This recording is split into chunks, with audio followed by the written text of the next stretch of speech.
Hello, everybody. Welcome back to Sports Betting Truth. And we have the next, the third reboot of the XFL starting tomorrow. And of course, that means we have a bunch of vulture touts circling and beginning to tout for the XFL. As you can see right here, we have all these videos from touts like Wager Talk, absolutely worthless touts, VSIN, a pathetic operation, Betting Pros, more worthless touts. So we have all the worthless tout vultures coming out and giving out their picks, whether they be paid or free for the XFL. So 3 years ago, after the XFL's second reboot, before COVID shut it down, I myself made a video back in my San Diego apartment right here about the XFL and why it's a bad idea to be betting on it. So I have not watched this video since I uploaded it. So it's been 3 years. So I'm going to react to my own video. So let's go ahead and react to my own video and see if I still agree with the advice I gave 3 years ago. Let's do it. Which of these vehicle brands would you consider choosing? Toyota and Honda, that's it. If you're betting the XFL, stop it. Get some help. I mean, so far I don't disagree with that. Welcome back to Sports Betting Truth, where it is my goal to give you actual sports betting advice without the touting, shilling, hype, or false promises. And today we're going to talk about the XFL and why it is a bad idea to be betting it right now. Now, here's the problem with betting the XFL. It's a brand new sports league with a hodgepodge bunch of players who, have various different stories and everything. There's just not enough data to go off of to make an educated bet with the XFL, especially for the first games this past weekend, and there are lines for everything from it. Let me tell you this, the lines that Las Vegas came up with for those games were pulled out of their ass. But they can afford to do that because they're not paying juice. If you were betting those games this past weekend, you were betting on information that you pulled out of your own ass, but the problem is you're paying juice on that one and you're not going to be able to come out ahead.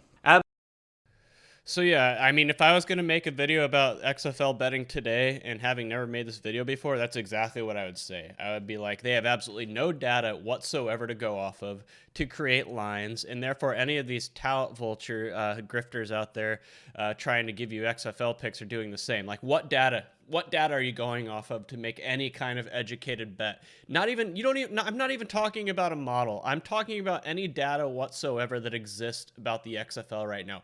There are no stats. Nobody knows how anybody is going to perform. Nobody knows how any team is going to perform.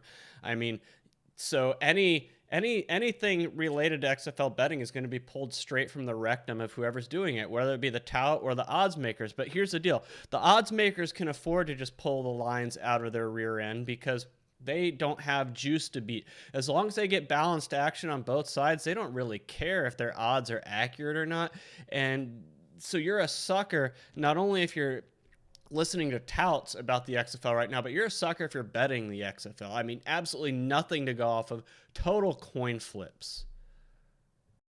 Absolutely no games or statistics or film or anything to go off of to make any kind of educated bet whatsoever for the XFL, meaning every bet you would make would be minus EV and a long-term loser. So I know what you're thinking. Well, there's a game under the belt now. We know what to go off of. A one-game sample size. Good luck with that. Now, here's the problem with... Absolutely right. I mean, even after this week, after the first round of XFL games are played this weekend, I mean, all the tout vultures are going to be coming out once again and using the one-game sample sizes for all these teams as their data. I mean, at least one game is better than nothing, but, a sample size of one, N equals one, what we call it in the data science world, I mean, lambs to the slaughter. I would not bet anything XFL related until you have at least like 4 or 5 games played minimum. But I mean, even then you're talking about shaky ground. And I think there's only 10 games in an XFL season. So it's very hard to build up a big enough sample size to really be able to make any educated XFL bets here. Football in general is that it's hard to make preseason ratings for pro teams because of the offensive line, which I think is the most important position, but there's really not a lot of stats to measure offensive lines with. And here's the problem with offensive lines is that there may be team stats like adjusted line yards and everything, but what if one player retires or goes to another team or is replaced or moves over to another position on the line or whatever. It's kind of hard to measure offensive line season to season in pro football, and especially so in the XFL because we have absolutely no stats to go off of. And that's why it's so hard, in my opinion, to create good preseason ratings for the NFL, is because of the offensive line. It's really hard to measure. In college, at least you can use things like recruiting rankings, historical program averages, and just general trends and stuff like that for college because it's a little bit more ironed out. But in the pros, when you have so many moving parts on the offensive line, it's really hard to measure year to year. But coming up for preseason ratings for XFL this year would be impossible. Yeah, that's the hardest thing about betting any football by far. Is the most important position, in my opinion, in football is the offensive line. It's also the hardest to measure. Like, how do you measure an offensive line? It's very difficult, especially when there's moving parts like starter is out, because the offensive line is cohesive. So an offensive line might be very good with good adjusted line yard stats and everything like that, but if one guy gets hurt, it causes a domino effect, and that could ruin the synergy. Possible because you have no stats to go off of and offensive line and everything. And I think it's going to be hard to do even in subsequent years, assuming the XFL is able to stay afloat. There's going to be so many moving parts on the rosters and everything. You know, players go in the NFL, players retiring and all that. How are you going to be able to create any preseason ratings? So I know as the season goes on and there's enough games in the hopper to make a model with for the XFL, in my opinion, bare minimum 6 or 7 games to have a bare minimum sample size for any kind of football related model. But once you're 6 or 7 games into the XFL season, the season's almost over. There's only 10 games in the regular season and a few playoff games. So I mean, is the juice really worth the squeeze to build some kind of XFL model with for just those last 3 or 4 weeks of the regular season and then those small number of playoff games? I think there's 3. Is it really worth the squeeze? I don't think it is. But hey, if you think it is, go ahead. But I'm not going to stop you. But I just think the XFL, not enough sample size to bet with right now, nothing to go off of, no kind of preseason rating approach or anything that would work or make sense. And by the time enough games have been played to build a model with, the season's already over. Juice not worth the squeeze in my opinion, and that's why you shouldn't be betting the XFL. There's just not any data to go off of. And any bet you make, in my opinion, if you're going after long-term profitability, needs to be based in hard data. And that's the problem with the XFL. At least in the NFL, you know, by the time there's 6 or 7 games played, you still have more than half the season to go and more than 3 playoff games, so the juice might be worth the squeeze there.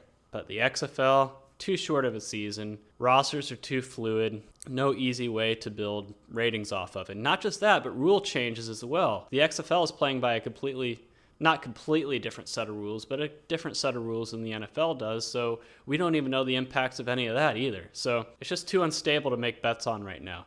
I know what people are going to say. They're like, I don't care about profitability. I just want to throw some money on the XFL just so I can watch the game and have something to root for. As I've said in the past in regards to that argument, great, go ahead and do that if that's what you want to do, but that's not the point of my channel, which is long-term profitability. Not saying that's a bad thing to do, not saying I haven't done it before, but the goal of this channel is to discuss long-term profits, and as it stands right now, there is absolutely no way to bet the XFL with a long-term profit approach in mind. Well, that wraps it up for today. Until next time, this is... All right, I disagree with nothing I just said there 3 years ago. When was this? February 10th. So about, 3 years and a week.